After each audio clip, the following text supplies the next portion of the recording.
goes the wrong way, and Ghana are going the right way.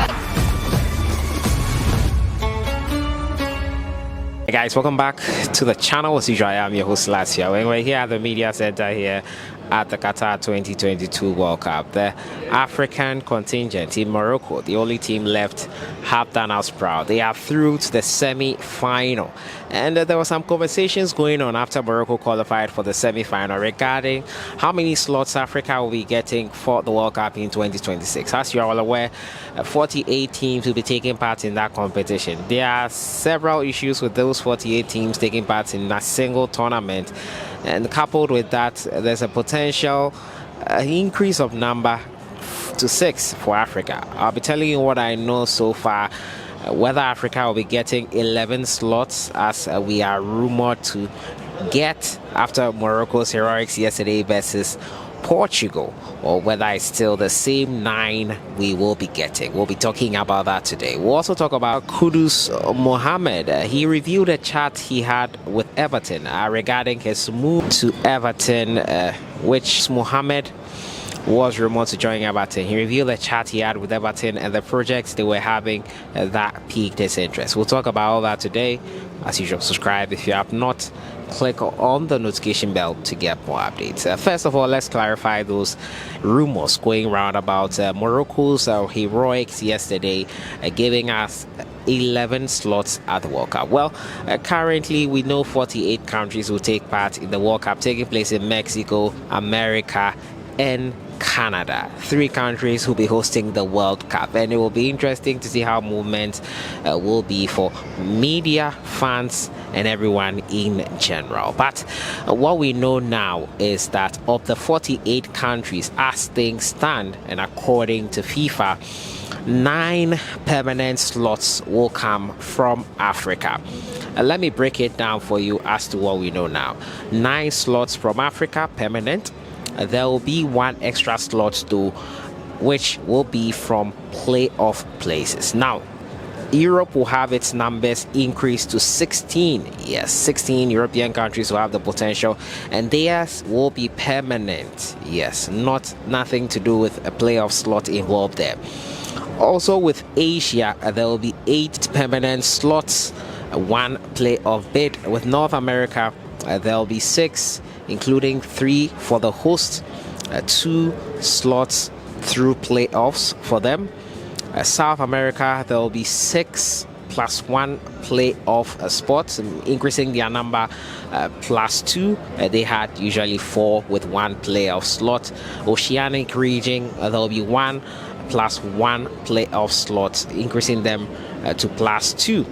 For the European contingent, as I said, there will be 16 teams in there. That brings the total number to 46 if you count the permanent slots, and with that it means that there will be 2 slots left, and those 2 slots will be cutting from countries who take part in the playoff. That will include 6 nations, 1 from Africa, 1 from Asia, 2 from North and Central America, which are the CONCACAF regions, and 1 from South America, and 1 from the Oceanic region. So as it stands now, that is the standing with the qualification process. Africa will potentially have 10 countries in the World Cup in 2026. Permanent 9 and 1 through a playoff place. That is what it means there. It will be interesting to see how things and how the qualification phases will go to get our 48 numbers. That is what we know now. There's nothing indicating that because of Morocco's qualification to the next phase, which is the semi-final, we will have an extra slot which will make it 11. That is what I am getting right now. Nothing indicates that we have 11 slots.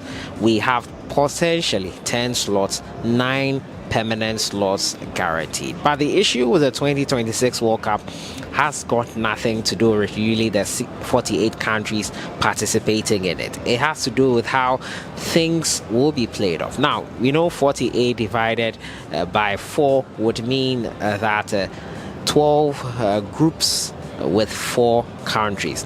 And now, if you are picking the top 2, that will leave us with just 24 countries. And playing 24 countries in a knockout round could be quite tricky.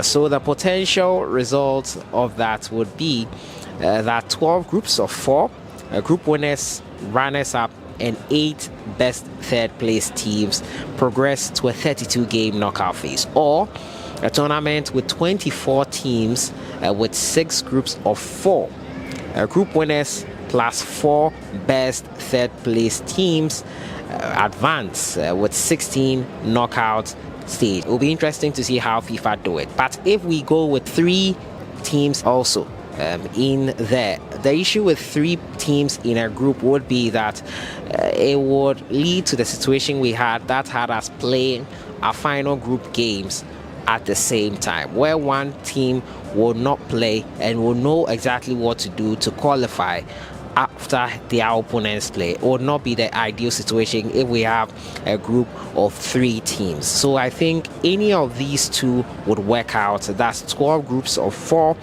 group winners, runners-up, and 8 best third-place teams in a 32-game knockout competition, or 2 24-team events with 6 groups of 4 group winners plus 4 best third-place teams advance to the 16-team knockout stage. That will work out best, but nothing on that front of us getting an extra slot. 2026 will be a huge tournament, the biggest one ever in the history of FIFA. Remember, we started playing a 32-game World Cup at 1998 France.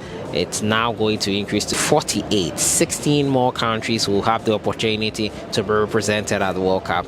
It'll be interesting to see how that one plays out. But Morocco's heroics has not guaranteed Africa 11 slots. We still have 9, potentially 10 through the playoff places. My next story has to do with Ghanaian player Kudus Mohammed, who has revealed his conversation with Everton following his potential move to them. Now, Everton piqued the interest of Kudus Mohammed after the start of season where he was getting very little playing time.